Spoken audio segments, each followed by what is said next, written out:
প্রথমে যেটা বলতে হচ্ছে, আজকে টপিক যেটা আছে সেটা আপনারা ইতিমধ্যে জেনে গেছেন, বা আপনারা ইতিমধ্যে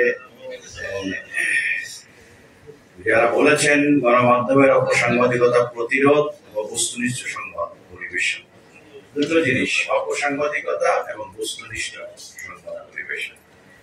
এটা বলতে আমরা কি বুঝাই বা কি আমরা বোঝাতে চাচ্ছি। প্রথমেই বলতে হয়, আমি খুব আনন্দের সঙ্গে জানাচ্ছি আপনাদেরকে, বা জেনে আমি অত্যন্ত খুশি হয়েছি যে অপসাংবাদিকতা বা হলুদ সাংবাদিকতা পিরোজপুরে নেই। আলটিমেটলি এই ধরনের একটি প্রোগ্রাম পিরোজপুরে প্রথম দিকে লঞ্চ করার জন্য আমি বাংলাদেশ প্রেস কাউন্সিল যারা আছেন এবং প্রতিনিধিবৃন্দ, আমি সকলকে ধন্যবাদ জানাচ্ছি।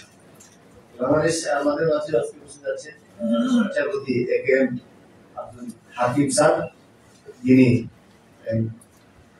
বিচারপতি